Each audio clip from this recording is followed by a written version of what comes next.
Alors que j'étais enceinte de 8 mois, ma belle-mère m'a hurlé, « Tu m'as volé mon fils !» Puis ma belle-sœur a attrapé mon cou, l'a tordu violemment en criant. Elle m'a poussé avec une telle violence que mon ventre de femme enceinte a heurté de plein fouet le coin pointu de la table. J'ai perdu les os instantanément sous l'impact et je me suis effondré sur le sol. Puis elle a crié, me surplombant, « C'est ta punition pour nous l'avoir enlevé. » Mon beau-père a ajouté, « Elle a bien mérité tout ça. » J'ai crié de douleur, agrippant mon ventre alors que le sang commençait à former une flaque sous moi. Mon beau-frère se tenait simplement là, filmant avec son téléphone en riant. Mais quand mon mari est entré en courant dans la pièce et a tout vu moi, saignant sur le sol, sa sœur debout au-dessus de moi, sa mère souriant, la vengeance qu'il a orchestrée les a tous ébranlés jusqu'au plus profond d'eux-mêmes. Le babyphone dans ma main s'est écrasé sur le carrelage. Ma vision s'est brouillée alors qu'une douleur fulgurante irradiait de mon abdomen, se propageant dans mon corps comme un feu de forêt. Tout s'est passé si vite que mon esprit ne pouvait pas traiter la séquence des événements. Un instant, je me tenais sur le seuil de la chambre de bébé, admirant les murs fraîchement peints que mon mari avait terminés la veille. L'instant d'après, j'étais recroquevillé sur le sol de la cuisine, un liquide chaud s'infiltrant à travers ma robe de maternité. « Regarde ce que tu m'as fait faire » a crié Vanessa au-dessus de moi, son visage déformé par la rage. « Ça ne serait pas arrivé si tu ne l'avais pas volé. » Ma belle-mère, Pamela, se tenait près du réfrigérateur, les bras croisés. Le sourire sur son visage me souleva le cœur. « Enfin, dit-elle, sa voix dégoulinant de satisfaction. Peut-être que maintenant tu comprendras que tu n'as pas ta place dans cette famille. J'ai essayé de parler, mais seul un hoquet étranglé s'est échappé de mes lèvres. La douleur était écrasante, différente de tout ce que j'avais connu pendant toute ma grossesse. Mes mains se sont pressées contre mon ventre, essayant désespérément de protéger la vie à l'intérieur. Du sang chaud a recouvert mes paumes. Mec, c'est dingue. Mon beau-frère, Tyler, tenait son téléphone en l'air, la caméra pointée directement sur moi. Son rire a résonné dans la cuisine. Attends que les potes voient ça. Mon beau-père, Gérald, s'appuyait contre le cadre de la porte, une bière à la main. Tu aurais dû y réfléchir à 2 fois avant de piéger notre garçon, a-t-il marmonné. Elle a bien mérité tout ça. Le monde a commencé à tourner. Des points noirs dansaient devant mes yeux. À travers le brouillard de la douleur, j'ai entendu des pas lourds résonner dans le couloir. La porte d'entrée s'est ouverte en claquant. Qu'est-ce qui se passe, bordel ? La voix de mon mari a tranché le chaos comme une lame. Je pouvais entendre des cris depuis l'allée. Jason s'est figé à l'entrée de la cuisine. Sa mallette lui a glissé des doigts et a heurté le sol avec un bruit sourd. Le temps a semblé s'arrêter alors qu'il embrassait la scène du regard, moi, gisant dans une flaque de sang grandissante, sa sœur, debout au-dessus de moi, les poings serrés, l'expression satisfaite de sa mère, la posture indifférente de son père, son frère, filmant toujours avec ce stupide sourire sur son visage. Chérie. La voix de Jason s'est brisée. Il s'est précipité à mes côtés, tombant à genoux. Ses mains planaient au-dessus de moi, ne sachant où toucher sans causer plus de douleur. Oh mon Dieu, qu'est-ce qu'ils t'ont fait ? Elle est tombée, a dit rapidement Vanessa, son ton changeant pour quelque chose approchant l'innocence. J'essayais juste de l'aider à s'asseoir et elle a perdu l'équilibre. C'est un mensonge, ai-je réussi à articuler entre 2 sanglots. Elle m'a poussé. Elle m'a attrapé le cou et m'a projeté contre le coin de la table. La tête de Jason s'est tournée brusquement vers sa sœur. L'expression sur son visage était quelque chose que je n'avais jamais vu auparavant. Une fureur brute a transformé ses traits habituellement doux en quelque chose de presque méconnaissable. « C'est toi qui as fait ça. Jason, chérie, laisse-moi t'expliquer, a commencé Pamela, s'avançant les mains levées dans un geste apaisant. Ne. La voix de Jason est tombée à un murmure dangereux. N'ose même pas m'adresser la parole en ce moment. Il a sorti son téléphone et a composé le 911, son autre main berçant doucement ma tête. Pendant qu'il parlait rapidement au répartiteur, donnant notre adresse et expliquant l'urgence, j'ai regardé sa famille échanger des regards nerveux. Tyler avait baissé son téléphone, mais Jason l'a remarqué. « Donne-moi ce téléphone » a exigé Jason après avoir terminé l'appel. « C'est mon téléphone, mec » a faiblement protesté Tyler. « Donne-moi le téléphone. » Chaque mot est sorti, net et mesuré. Quelque chose dans l'expression de Jason a dû convaincre Tyler d'obéir. Il lui a tendu l'appareil avec des mains tremblantes. Jason a rapidement fait défiler l'écran, sa mâchoire se crispant en regardant la vidéo. Les muscles de son cou ressortaient comme des cordes. Tu as filmé ça, a dit platement Jason. Tu es resté là et tu as filmé ta sœur attaquant ma femme enceinte, et tu as ri. C'était juste une blague, a marmonné Tyler. On s'amusait, c'est tout. Est-ce qu'elle a l'air de plaisanter, a demandé Jason en me désignant, toujours saignant sur le sol. Est-ce que ça ressemble à un jeu? Le son des sirènes s'est intensifié. En quelques minutes, les ambulanciers ont franchi la porte que Jason avait laissée ouverte. Ils m'ont immédiatement entouré, posant des questions auxquelles je pouvais à peine répondre. Ma conscience allait et venait. Jason a tenu ma main pendant qu'il travaillait, refusant de la lâcher même lorsqu'il devait me déplacer sur la civière. « Monsieur, vous devrez nous suivre dans votre voiture », a dit l'un des ambulanciers. « Je monte avec elle », a déclaré Jason. Il n'y avait aucune place pour la discussion dans son ton. Alors qu'il me transportait vers l'ambulance, j'ai aperçu Pamela qui essayait de s'approcher. Jason s'est mis directement sur son chemin, la bloquant complètement. « Tu dois quitter ma maison. » « C'est un malentendu », a insisté Pamela. « Si seulement tu écoutais. »« Sortez de ma maison avant que la police n'arrive », a interrompu Jason. « Vous tous. » Maintenant. Le trajet en ambulance s'est déroulé dans un flou de douleur et de peur. Le personnel médical s'affairait autour de moi, vérifiant les signes vitaux, posant des perfusions, surveillant le rythme cardiaque du bébé. Jason était assis à côté de moi, serrant toujours ma main. Des larmes coulaient sur son visage. « Je suis tellement désolé », répétait-il. « J'aurais dû être là. J'aurais dû te protéger. »« Pas ta faute », ai-je murmuré, bien que parler demandait un effort énorme. À l'hôpital, tout s'est déroulé frénétiquement. Médecins et infirmières m'ont entouré dès notre arrivée. Des termes que je ne comprenais pas fusaient de part et d'autre, décollement placentaire, détresse fœtale, césarienne d'urgence. Ils m'ont séparé de Jason, me transportant vers la salle d'opération. Son visage a été la dernière chose que j'ai vue avant que l'anesthésie ne m'emporte. Quand je me suis réveillé, la première chose que j'ai entendue, c'était des pleurs. Pas les miens, les pleurs d'un bébé. Faible et fin, mais là. Vivant. Elle est réveillée, a dit doucement une infirmière. Jason est apparu à côté de mon lit. Il avait l'air épuisé, les yeux rouges et gonflés. Mais il souriait. Nous avons une fille, dit-il, la voix brisée. Elle est petite, très petite, mais les médecins disent que c'est une battante. Je peux la voir? Ma gorge était à vif. Bientôt, m'a assuré l'infirmière. Elle est en unité de soins intensifs néonatales pour le moment, mais vous pourrez lui rendre visite dès que nous nous serons assurés que vous êtes stable. Au cours des heures suivantes, le personnel médical m'a tout expliqué. Notre fille était née prématurément à 32 semaines, pesant un peu moins de 1,8 kg. Le traumatisme de l'agression avait provoqué un décollement placentaire partiel, forçant l'accouchement d'urgence. Elle devrait rester en unité de soins intensifs pendant plusieurs semaines, peut-être des mois, mais son pronostic était prudemment optimiste. L'hémorragie que j'avais subie avait été grave. J'avais eu besoin d'une transfusion et j'aurais besoin d'un long temps de récupération. Le médecin a parlé avec des tons mesurés et prudents de la chance que j'avais d'être en vie. L'inspectrice Morrison est arrivée le lendemain matin. C'était une femme d'âge moyen avec des yeux bienveillants et une attitude pragmatique. Jason avait déjà longuement parlé à la police, fournissant le téléphone de Tyler avec la preuve vidéo.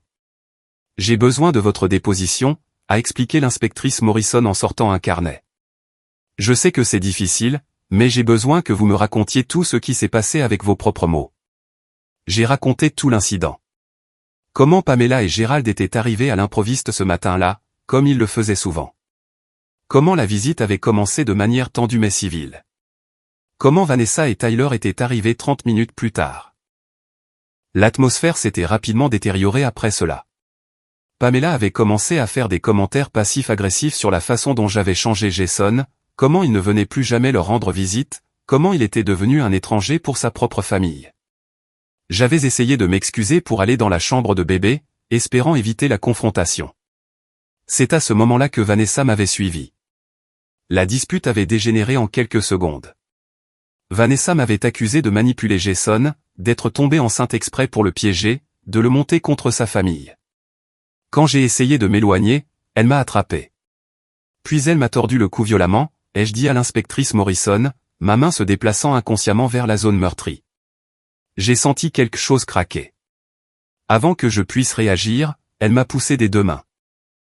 J'ai trébuché en arrière et mon ventre a heurté le coin de la table de la salle à manger. L'impact a été si violent que j'ai entendu quelque chose se déchirer à l'intérieur. L'inspectrice Morrison a tout noté. Et la preuve vidéo corrobore cela, a confirmé Jason, qui était resté présent pendant tout l'entretien, se tenant protecteur à mon chevet. Chaque seconde. Tyler a tout filmé. On voit Vanessa l'attaquer. On entend ma mère l'encourager. Le commentaire de mon père est clairement audible. Nous avons visionné les images, a dit l'inspectrice.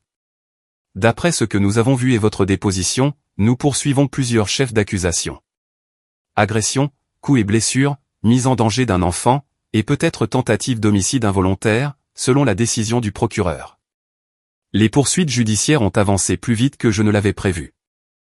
Vanessa a été arrêtée la première, accusée d'agression aggravée et de mise en danger du bien-être d'un enfant. La preuve vidéo était accablante. Il était impossible de prétendre que c'était un accident quand on pouvait clairement la voir m'attraper le cou, le tordre violemment, puis me pousser avec une force délibérée. Pamela a été inculpée de complicité et d'association de malfaiteurs. Sa déclaration ultérieure, visible sur la vidéo, montrait une conscience de sa culpabilité et une approbation de l'acte violent. Gérald a fait face à des accusations similaires, bien que son avocat ait tenté de faire valoir qu'un commentaire verbal n'était pas la même chose qu'une participation. La situation de Tyler était compliquée. Bien qu'il ne m'ait pas physiquement blessé, le fait qu'il ait filmé l'agression et ri sans intervenir le rendait coupable. L'accusation a fait valoir que son comportement montrait une indifférence dépravée à la vie humaine. Il a finalement été accusé de non-assistance à personne en danger et d'association de malfaiteurs. Mais le système juridique n'était que le début de la vengeance de Jason. Le lendemain de ma déposition à la police, le comportement de Jason a changé. Le mari angoissé et plein de remords s'est transformé en quelqu'un de calculateur et de méthodique. Il passait des heures sur son ordinateur portable, passant des appels téléphoniques, rencontrant des avocats dont je n'avais jamais entendu parler. « Qu'est-ce que tu fais ?» lui ai-je demandé un après-midi alors qu'il me rendait visite à l'hôpital. « Je m'assure qu'ils ne pourront plus jamais te faire de mal », a-t-il simplement répondu. « Je m'assure que tout le monde sache exactement ce qu'ils ont fait. » Jason avait toujours été proche de sa famille, ou du moins c'est ce que je pensais. Maintenant, je réalisais que cette proximité avait été maintenue grâce à ses efforts constants, sa volonté de fermer les yeux sur leurs défauts, son désir de préserver la paix. Cette volonté était morte sur le sol de notre cuisine. Il a commencé par leurs finances. L'entreprise de construction de Gérald avait toujours fonctionné avec des marges minces, se maintenant à flot en partie grâce aux prêts de Jason. Mon mari s'était porté garant de plusieurs prêts commerciaux au fil des ans, avait garanti des lignes de crédit et avait même investi directement dans l'équipement de l'entreprise. En une seule série d'appels téléphoniques, Jason a retiré tout son soutien. « Je rappelle chaque prêt », a-t-il informé son père par haut-parleur pendant que j'écoutais. « Chaque centime que je t'ai prêté au cours des 10 dernières années. Tu as 30 jours pour me rembourser avec les intérêts. Tu ne peux pas faire ça. » La voix de Gérald crépitait de rage. « Nous sommes une famille. » « Une famille n'attaque pas les femmes enceintes, » a répondu froidement Jason. « Une famille ne reste pas les bras croisés à regarder quelqu'un qu'elle prétend aimer saigner sur le sol. Tu as 30 jours. Après ça, j'engagerai des poursuites judiciaires pour la totalité du montant. » L'entreprise de construction de Gérald a fait faillite en 3 semaines. Sans le soutien financier de Jason, l'entreprise ne pouvait plus couvrir ses frais de fonctionnement. Les fournisseurs ont cessé d'accorder du crédit. Les projets sont restés inachevés. Les ouvriers ont démissionné lorsque les chèques de paie ont été rejetés. La maison où vivaient Pamela et Gérald avait le nom de Jason sur l'acte de propriété. Il les avait aidés à l'acheter 5 ans plus tôt alors qu'ils faisaient face à une saisie sur leur maison précédente. L'accord avait été informel, ils le rembourseraient un jour, bien qu'aucun calendrier n'ait été établi et qu'aucun paiement n'ait jamais été effectué. Jason a engagé un avocat spécialisé en immobilier. En quelques jours, la procédure d'expulsion a commencé. « Tu mets tes propres parents à la porte de leur maison », a hurlé Pamela au téléphone. J'étais enfin rentré de l'hôpital, en convalescence dans notre chambre, avec le berceau de notre fille à proximité. Nous avions pu la ramener à la maison après 3 semaines en unité de soins intensifs, bien qu'elle nécessite encore une surveillance attentive. Je récupère ma propriété, a corrigé Jason. Vous avez 60 jours pour quitter les lieux. Je vous suggère de commencer à chercher un appartement que vous pouvez réellement vous permettre. La vie de Vanessa s'est effondrée encore plus vite. Elle travaillait comme hygiéniste dentaire dans un cabinet appartenant à l'ancien colocataire de Jason à l'université. Une seule conversation a suffi. Je ne peux pas avoir quelqu'un qui fait face à des accusations d'agression travaillant avec des patients, avait dit Nathan. C'est une question de responsabilité. Je suis désolé, mec, mais je dois la laisser partir. Sans revenus et face à des frais de justice croissants, la situation financière de Vanessa s'est rapidement détériorée. Son propriétaire a refusé de renouveler son bail après avoir appris les accusations. Les sociétés de cartes de crédit ont commencé à appeler. Sa voiture a été saisie. Tyler a subi des conséquences similaires. Il travaillait dans l'entreprise de construction de Gerald, alors quand celle-ci a fait faillite, il a également perdu son emploi. Mais Jason est allé plus loin. Tyler avait une petite audience sur les réseaux sociaux, environ 15 000 abonnés qui regardaient ses vidéos de farce et son contenu de style de vie. Jason s'est assuré que la vidéo de Tyler sur l'agression devienne virale, mais pas de la manière dont Tyler l'avait prévu. Avec ma permission, Jason l'a partagé stratégiquement avec des groupes de sensibilisation à la violence domestique, des organisations de soutien à la grossesse et des communautés de passionnés de crimes réels. Le contexte était clair, ce n'était pas un divertissement, c'était la preuve d'un crime. Le nombre d'abonnés de Tyler a chuté. Les sponsors l'ont immédiatement abandonné. Ses sections de commentaires se sont remplies d'indignation et de condamnation. Ses candidatures à des emplois sont restées sans réponse une fois que les employeurs potentiels ont cherché son nom en ligne. Mais Jason ne s'est pas arrêté là. Il a systématiquement ciblé leur cercle social. Pamela était active dans plusieurs groupes paroissiaux et organisations communautaires. Jason a contacté les dirigeants, fournissant la documentation des accusations et expliquant ce qui s'était passé. La plupart des organisations ont discrètement demandé à Pamela de se retirer de ses postes de bénévole. La partie de poker hebdomadaire de Gerald avec des amis de longue date s'est soudainement retrouvée sans hôte. Jason avait contacté chaque participant individuellement, partageant ce que son père avait dit et fait. Un par un, ils ont décliné de participer aux futures parties. Les réunions de famille sont devenues des champs de bataille. La famille élargie de Jason, oncle, tante, cousin a dû choisir son camp. Beaucoup avaient initialement été sceptiques quant à mon récit, pensant qu'il devait sûrement y avoir un malentendu. Puis ils ont vu la vidéo. Jason s'est assuré que chaque membre de la famille la voit. Il a envoyé le lien dans un message de groupe avec une simple note, « C'est ce que ma femme a enduré aux mains de mes parents et de mes frères et sœurs. C'est pourquoi nous n'assisterons à aucun événement où ils seront présents. Quiconque choisit de maintenir des relations avec eux choisit de soutenir des gens qui ont failli tuer ma femme et mon enfant. » La réponse a été écrasante. Les invitations ont cessé d'arriver pour Pamela, Gerald, Vanessa et Tyler. Les célébrations de fin d'année se sont déroulées sans eux. Les mariages familiaux ont soudainement eu une capacité limitée lorsqu'ils ont essayé de répondre. La grand-mère de Jason, une femme redoutable de 80 ans qui avait toujours été la matriarche de la famille, a appelé Pamela directement.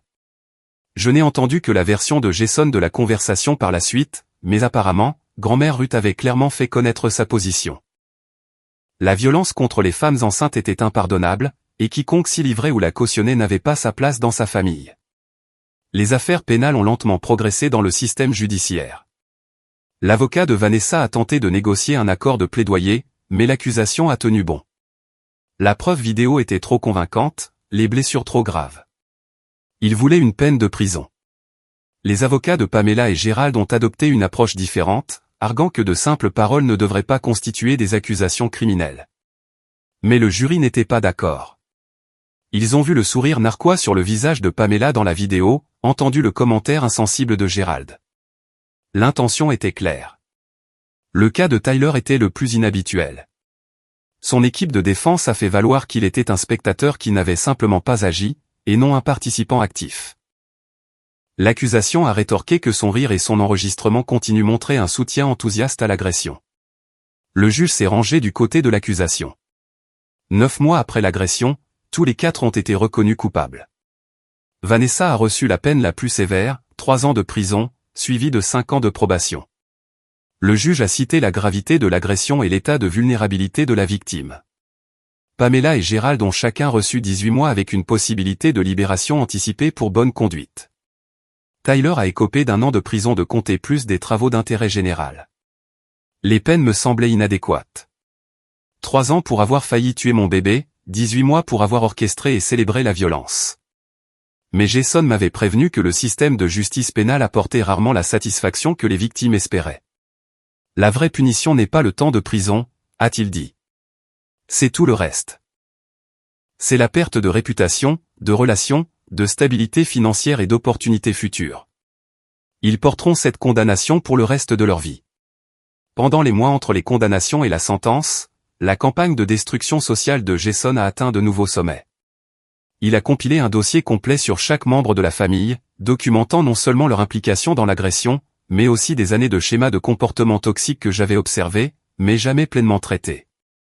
L'historique de manipulation émotionnelle de Pamela est devenu clair grâce aux recherches de Jason. Il a trouvé de vieux emails où elle avait sapé les petites amies précédentes, propageant des rumeurs pour les chasser. Des SMS montraient qu'elle célébrait la fin d'une relation de Jason à l'université. Elle avait saboté une opportunité d'emploi qui l'enthousiasmait il y a des années en appelant le responsable du recrutement et en exprimant des inquiétudes sur sa fiabilité. « J'ai toujours pensé qu'elle était juste protectrice », avait dit amèrement Jason en me montrant les preuves. Maintenant, je vois qu'elle était possessive. Il y a une différence. Le schéma de Gérald était plus insidieux, une exploitation financière déguisée en besoin familial. Jason a découvert que son père lui empruntait de l'argent sous de faux prétextes depuis plus d'une décennie. Une prétendue urgence médicale qui nécessitait $5 000, Gérald l'avait utilisée pour acheter un bateau. Du matériel d'entreprise qui devait être remplacé immédiatement, l'argent avait financé des vacances à Atlantic City. Chaque fois que je pensais aider ma famille, je ne faisais qu'encourager sa dépendance au jeu et ses problèmes de contrôle, avait réalisé Jason. Le comportement de Vanessa s'était également intensifié au fil des ans. Elle avait rayé ma voiture 6 mois après le début de notre relation, bien que je n'ai jamais pu le prouver. Des cadeaux de mariage de ma famille avaient mystérieusement disparu après qu'elle se soit portée volontaire pour aider à les transporter. Nos photos de fiançailles avaient été dégradées dans leur album de famille. De petits actes d'hostilité mesquins que j'avais essayé d'ignorer. Le rôle de Tyler avait été celui du bouffon de la famille, désamorçant la tension par un humour qui virait souvent à la cruauté. Jason a trouvé des vidéos sur un vieux disque dur montrant Tyler faisant des farces à des membres de la famille d'une manière qui dépassait clairement les limites. Une vieille tante effrayée au point de tomber et de se casser le poignet. Les médicaments sur ordonnance d'un cousin caché pour la blague, provoquant un grave problème de santé. Ce ne sont pas de bonnes personnes qui ont fait une terrible erreur, avait conclu Jason. Ce sont des personnes toxiques dont la vraie nature s'est enfin révélée complètement. Armé de cette compréhension, l'approche de Jason est devenue encore plus stratégique. Il a contacté d'autres personnes qui avaient été blessées par sa famille au fil des ans. Un ancien partenaire commercial de Gérald qui avait été spolié de ses bénéfices. Un voisin dont la propriété avait été endommagée par Vanessa lors d'un litige concernant une clôture. L'ex-petite amie de Tyler qui avait été publiquement humiliée dans une de ses vidéos de farce. Chaque personne avait une histoire. Chacun avait été trop intimidé ou trop fatigué pour demander justice. Jason les a mis en contact, a facilité les conversations et a aidé plusieurs d'entre eux à déposer leur propre plainte légale ou poursuite civile. L'avalanche de conséquences s'est multipliée. La révocation de la licence d'entrepreneur de Gérald n'était qu'un début. L'enquête du Conseil d'État a révélé des violations du code sur des projets passés. Les propriétaires que Jason a contactés ont découvert des travaux de mauvaise qualité pour lesquels ils avaient payé le prix fort. Un recours collectif s'est formé, l'équipe juridique de Jason fournissant une coordination pro bono. Les problèmes d'hygiène dentaire de Vanessa allaient au-delà de son licenciement. Jason avait découvert qu'elle documentait les informations privées des patients sur les réseaux sociaux jamais par leur nom, mais avec suffisamment de détails pour que les gens de leur petite communauté puissent identifier les individus. Les violations de la loi HIPAA étaient graves. Le Conseil dentaire de l'État a ouvert une enquête qui a abouti à la révocation permanente de sa licence, pas seulement à une suspension. Le contenu vidéo de Tyler a fait l'objet d'un examen plus approfondi lorsque Jason a soumis plusieurs vidéos aux administrateurs de la plateforme pour violation des conditions de service. Le contenu montrant des cascades dangereuses, le harcèlement d'étrangers et le fait de filmer des personnes sans leur consentement a entraîné la suppression permanente de sa chaîne et la perte de ses capacités de monétisation sur toutes les plateformes. Le bénévolat de Pamela lui avait donné accès à des populations vulnérables par le biais des programmes d'aide de l'Église. Jason a fourni aux organisations une documentation montrant sa condamnation, mais soulignant également des schémas de comportement préoccupants, des conversations où elle jugeait les familles en difficulté, des moments où elle privilégiait les apparences à l'aide réelle, des cas où des dons avaient été mal gérés.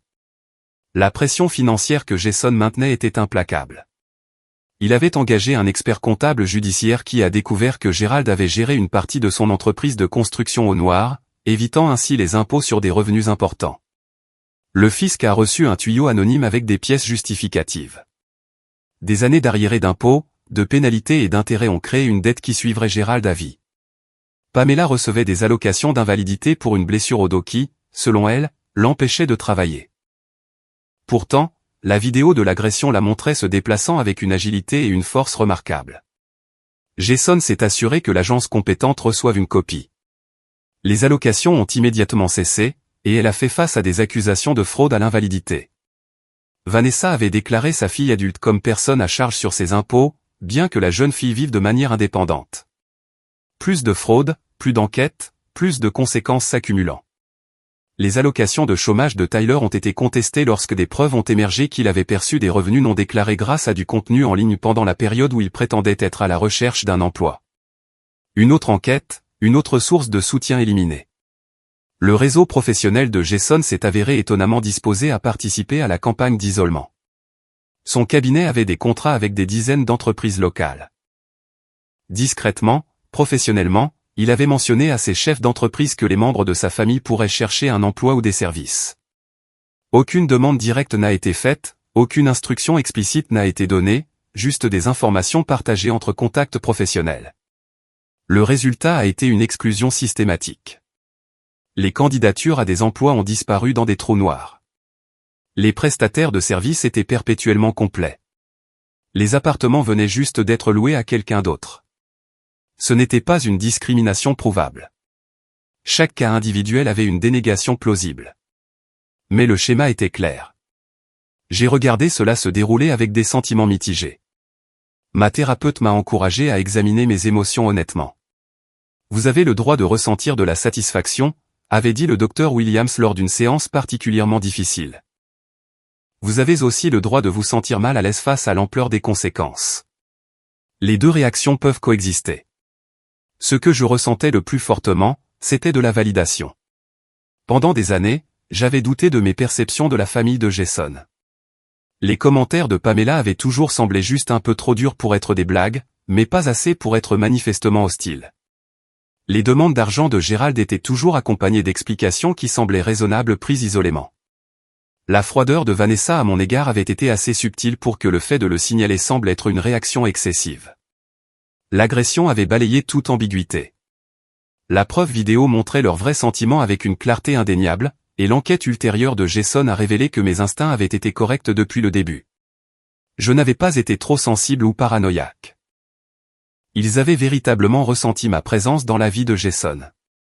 Tu as essayé de minimiser les dégâts pendant des années, m'avait dit Jason un soir alors que notre fille dormait entre nous dans notre lit, une habitude que nous avions développée après l'agression, quand aucun de nous ne pouvait supporter de la voir hors de vue. Tu as trouvé des excuses à leur comportement. Tu t'es convaincu que les choses n'étaient pas si graves parce que tu voulais que j'aie une relation avec ma famille. Il avait raison.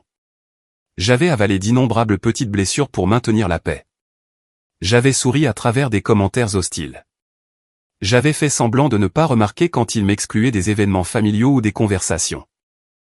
J'avais fait le travail émotionnel pour maintenir l'harmonie dans des relations qui étaient fondamentalement empoisonnées. J'aurais dû mieux te protéger, avait poursuivi Jason, la voix chargée de culpabilité. J'aurais dû voir ce qu'il faisait. J'aurais dû fixer des limites il y a des années. Nous avions tous les deux été complices de différentes manières. Moi, en acceptant les mauvais traitements, lui, en étant volontairement aveugle à la toxicité de sa famille. L'agression avait brisé notre capacité à maintenir ces fictions confortables. La grand-mère de Jason, Ruth, est devenue une alliée inattendue dans sa campagne. À 86 ans, elle commandait le respect de toute leur famille élargie. Sa dénonciation publique de Pamela, Gérald, Vanessa et Tyler a eu un poids énorme. J'ai mieux élevé mes enfants que ça, avait-elle annoncé lors d'une réunion de famille à laquelle Jason et moi n'avions pas assisté, mais dont nous avons entendu parler par la suite.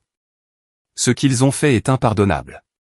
Je n'aurai pas le nom de ma famille associé à des gens qui attaquent les femmes enceintes. Quiconque maintient des relations avec eux choisit de me manquer de respect et de bafouer toutes les valeurs familiales que j'ai enseignées. La déclaration de Ruth avait forcé de nombreux parents à prendre position. Certains avaient voulu rester neutres pour maintenir des liens avec tout le monde, mais l'ultimatum de Ruth a rendu cela impossible. Sa parole était loi dans leur structure familiale. Le résultat a été dévastateur pour Pamela en particulier. Elle avait toujours été proche de Ruth, s'était positionnée comme la belle-fille favorite, avait cultivé une image de matriarche de la famille en formation. Perdre l'approbation de Ruth a complètement détruit le statut social de Pamela au sein de la famille élargie. Gérald a perdu son statut de différentes manières. Il faisait partie d'une organisation d'anciens combattants où il occupait un poste de direction. L'organisation avait des codes de conduite stricts. Les membres condamnés pour des crimes violents étaient automatiquement expulsés. L'adhésion de Gérald a été révoquée, son nom retiré des plaques et des tableaux d'honneur. Des décennies de service effacées. La partie de poker que Gérald organisait depuis 20 ans est morte définitivement. Les hommes qui y assistaient n'étaient pas des amis proches, a découvert Jason, ils toléraient surtout Gérald pour la bière et les snacks gratuits. Une fois que cela a pris fin et que la réputation de Gérald a été ruinée, maintenir la tradition n'avait plus aucun attrait. Plusieurs membres ont dit directement à Jason qu'ils étaient dégoûtés par ce que Gérald avait dit et fait. La présence de Vanessa sur les réseaux sociaux avait été sa principale source de validation et d'identité. La perdre a détruit son sens de soi d'une manière que le temps de prison seul n'aurait pas pu accomplir. Elle se définissait par son personnage en ligne, par les mesures d'engagement, par l'illusion d'influence et d'importance. Dépouillée de cela, elle a semblé se détériorer psychologiquement. Jason recevait des nouvelles par des cousins éloignés qui rencontraient occasionnellement Vanessa. Chaque rapport la décrivait comme plus instable, plus désespérée. Elle avait pris beaucoup de poids en prison. Ses cheveux étaient devenus prématurément gris. Elle a développé une habitude nerveuse de vérifier son téléphone de manière compulsive, même si ses comptes de réseaux sociaux étaient morts et qu'elle n'avait presque plus de contact. La trajectoire de Tyler était peut-être la plus prévisible. Sans structure, sans conseil ni conséquences tout au long de son enfance, il n'avait jamais développé de contrôle des impulsions ni de responsabilité personnelle. Son casier judiciaire s'est régulièrement étoffé. Vol à l'étalage, violation de probation, conduite avec un permis suspendu. Chaque nouvelle accusation rendait l'emploi futur plus difficile, ce qui rendait l'activité illégale plus tentante, ce qui entraînait plus d'accusations. Jason a suivi tout cela cliniquement, en tenant des registres détaillés. Lorsque des membres de la famille éloignée le contactaient occasionnellement pour suggérer une réconciliation ou lui demander de faire preuve de clémence, il présentait les preuves du comportement continu de sa famille. Vanessa dit toujours aux gens qu'elle a à peine touché votre femme et que tout a été exagéré. Il leur montrait à nouveau la vidéo. Tyler publie toujours sur des plateformes alternatives en affirmant qu'il n'était qu'un spectateur innocent. Plus de preuves vidéo. Mes parents disent à quiconque veut bien l'entendre que nous avons orchestré tout ça pour leur voler leur argent et monter la famille contre eux. Des dossiers financiers montrant la réalité de qui avait exploité qui. Les preuves rendaient les arguments en faveur d'une réconciliation impossible à soutenir. Comment pourrait-il y avoir guérison sans reconnaissance? Comment pourrait-il y avoir pardon sans remords sincères? Il avait raison. La licence d'entrepreneur de Gérald a été révoquée. Pamela a perdu son poste de trésorière de son club de femmes. La licence d'hygiéniste dentaire de Vanessa a été suspendue. Le casier judiciaire de Tyler a rendu l'emploi presque impossible. Mais la conséquence la plus dévastatrice a été quelque chose que Jason a orchestré avec une précision minutieuse, l'ostracisme complet et total de chaque cercle social qu'ils avaient jamais valorisé.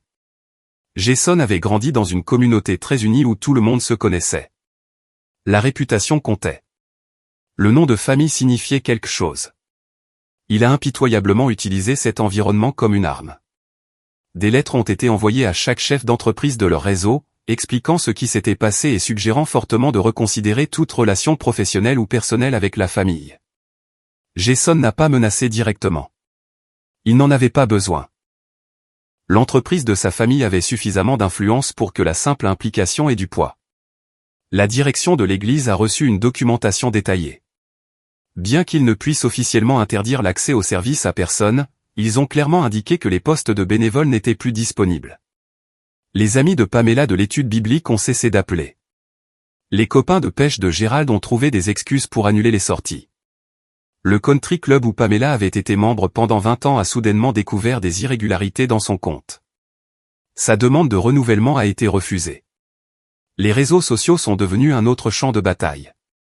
Chaque tentative de Vanessa de reconstruire sa présence en ligne a été accueillie par une réaction immédiate. Les gens trouvaient ces nouveaux comptes en quelques heures et les inondaient de références à la vidéo, à la condamnation, à ce qu'elle avait fait. Tyler a essayé de se réinventer avec un nouveau nom d'utilisateur et un contenu frais, mais Internet n'oublie jamais. Quelqu'un le reconnaissait toujours. Quelqu'un partageait toujours l'histoire. Les effets d'entraînement se sont étendus à des domaines que je n'avais pas anticipés. L'église de Pamela et Gérald avait initialement tenté de les soutenir pendant la crise, agissant selon les principes chrétiens de pardon et de rédemption. Mais lorsque les fidèles ont vu la vidéo réelle plutôt que la version édulcorée que Pamela avait partagée, les attitudes ont changé de façon spectaculaire. Le pasteur avait appelé Jason personnellement. J'ai visionné les images, avait dit le révérend Miller, la voix lourde. J'ai beaucoup prié à ce sujet. Bien que nous croyions au pardon, nous croyons aussi à la protection des plus vulnérables. Vos parents ne sont plus les bienvenus dans des postes de direction et nous leur avons demandé de suivre une thérapie avant de reprendre les services réguliers. Pour Pamela, qui avait construit toute son identité sociale autour de son implication dans l'Église, c'était catastrophique. Elle avait organisé les événements du ministère des femmes, coordonné les collectes de charité, dirigé les groupes d'études bibliques. Son statut au sein de cette communauté avait été le fondement de son estime de soi. Le perdre signifiait perdre son but dans la vie. Gérald avait réagi différemment à l'exil social. Là où Pamela est devenue déprimée et renfermée, Gérald est devenu en colère et sur la défensive. Il avait tenté de se battre avec Jason à plusieurs reprises, se présentant à notre nouvelle maison malgré l'ordonnance restrictive, laissant des messages vocaux menaçants qui n'ont fait qu'ajouter à ses ennuis judiciaires. Chaque violation a prolongé sa probation. Chaque message menaçant a été documenté et soumis à son agent de probation. L'incapacité de Gérald à contrôler son tempérament est devenue son pire ennemi, l'empêchant de se reconstruire, même s'il l'avait voulu. L'employeur de Jason avait été d'un grand soutien tout au long de cette épreuve. Son patron, M. Patterson, avait lui-même 3 filles. Quand il a appris ce qui s'était passé, il a accordé à Jason un congé payé prolongé et de la flexibilité pour gérer les procédures judiciaires. La famille passe avant tout, avait dit fermement M. Patterson. Occupez-vous de votre femme et de votre bébé. Votre poste sera là quand vous serez prêt. Ce soutien avait été crucial pendant les mois les plus difficiles. Il a également donné à Jason de la crédibilité lorsqu'il a contacté plus tard des contacts professionnels au sujet du comportement de sa famille. Il n'était pas un fils vengeur agissant de manière irrationnelle. Il était un professionnel respecté protégeant sa famille de personnes dangereuses qui se trouvaient être de sa parenté. Le procès civil a lentement progressé. Notre avocate avait structuré le dossier pour maximiser les conséquences financières à long terme. Plutôt que de chercher une somme forfaitaire qui pourrait potentiellement être annulée en cas de faillite, nous avons poursuivi un jugement pour des paiements continus liés aux revenus futurs. Ils n'échapperont jamais à cette dette, avait expliqué Maître Thornton. Même s'ils déclarent faillite, certains dommages ne sont pas annulables. Les frais médicaux pour les soins continus du bébé, la douleur et la souffrance dues à des actes intentionnels. Nous avons structuré cela pour les suivre pendant des décennies. Le jugement, lorsqu'il est finalement tombé, était substantiel, un peu moins de 300 000 $, avec des dispositions pour la saisie sur salaire. Aucun d'entre eux n'avait d'actifs à saisir, mais chaque chèque de paie qu'ils gagneraient dans un avenir prévisible serait diminué par des paiements ordonnés par le tribunal. Gérald a essayé de travailler au noir pour éviter la saisie. Jason l'a signalé au tribunal, ce qui a entraîné des accusations d'outrage. Vanessa a tenté de faire encaisser ses chèques de paie par des parents pour lui donner l'argent afin de contourner l'ordonnance. Plus d'accusations d'outrage. Chaque tentative d'échapper aux conséquences ne faisait que les aggraver. Jason avait également poursuivi Tyler pour dommages et intérêts, spécifiquement pour la détresse émotionnelle causée par son enregistrement et la diffusion de la vidéo. Ce jugement séparé signifiait que Tyler faisait face à sa propre ordonnance de saisie, indépendante des autres. Pourquoi être si minutieux, avais-je demandé à Jason lors d'une des nombreuses séances de stratégie juridique. N'ont-ils pas assez souffert? Ils ont causé des dommages permanents, avait-il simplement répondu. Notre fille aura besoin de soins de suivi pendant des années à cause de sa naissance prématurée. Tu as des douleurs chroniques à cause des blessures. Je fais des cauchemars où je te trouve sur ce sol. La souffrance qu'il éprouve n'efface pas la nôtre, mais s'assurer qu'ils ne peuvent plus se permettre de blesser quelqu'un d'autre donne un certain sens à ce que nous avons traversé. Je ne pouvais pas contester cette logique. Les factures médicales du séjour en unité de soins intensifs de notre fille et des soins pédiatriques continuent de dépasser 100 000 $, même avec une assurance. Ma kinésithérapie et mon suivi psychologique ajoutaient des milliers de plus. Le fardeau financier de leur violence était réel et continu. Au-delà des coûts directs, il y a eu des impacts sur ma carrière. Je n'avais pas pu reprendre mon poste en marketing pendant près d'un an après l'agression. La combinaison de la récupération physique, du traumatisme émotionnel et des soins à un nouveau-né médicalement fragile rendait le travail impossible.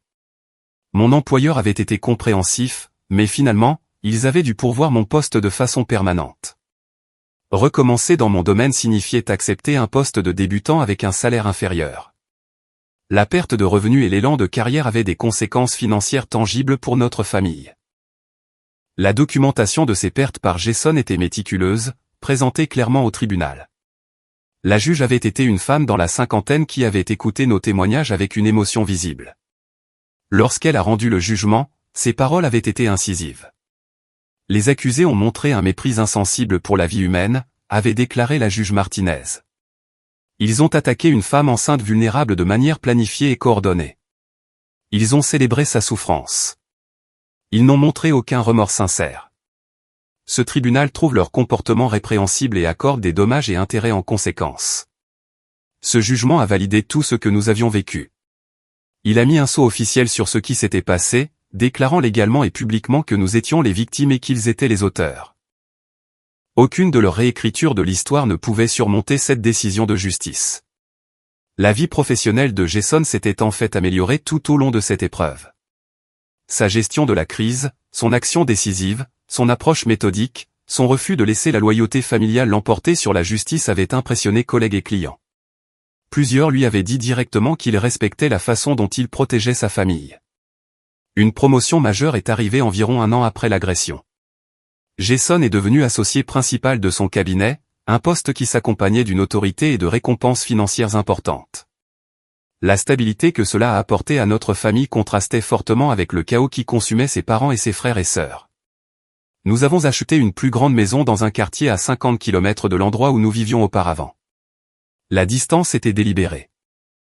Jason voulait un espace physique entre nous et toute possibilité de rencontres importunes. Notre nouvelle communauté ne savait rien de ce qui s'était passé. Nous étions juste une autre jeune famille avec un bambin. Ce nouveau départ a considérablement aidé ma guérison. J'avais lutté avec l'anxiété dans notre ancienne maison, incapable de traverser la cuisine sans me souvenir de l'agression. Chaque coin recelait des associations traumatisantes. La nouvelle maison était vierge de ces souvenirs, me permettant de construire des associations positives avec les activités domestiques ordinaires. Notre fils est épanoui dans ce nouvel environnement.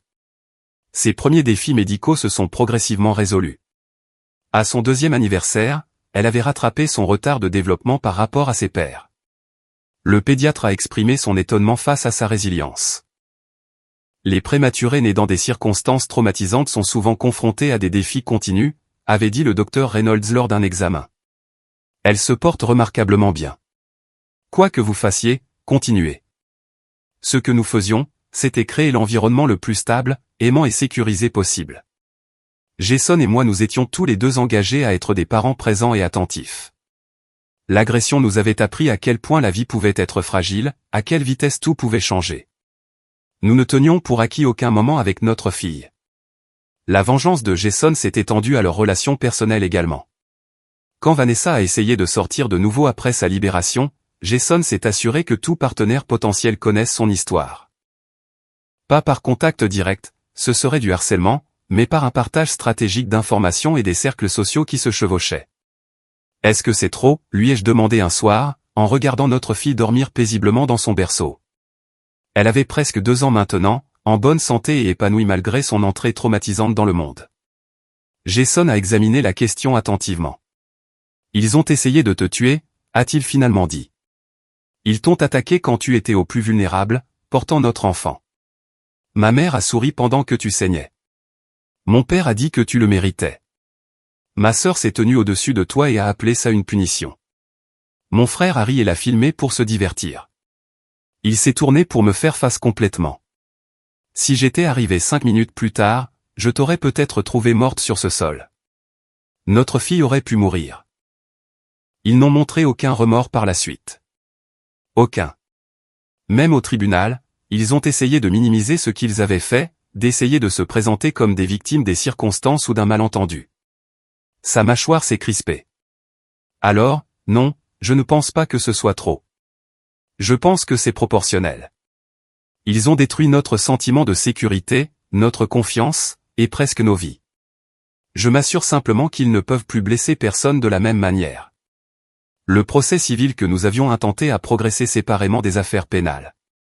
Notre avocate, une femme vive d'esprit nommée Maître Thornton, avait constitué un dossier complet pour les dommages et intérêts.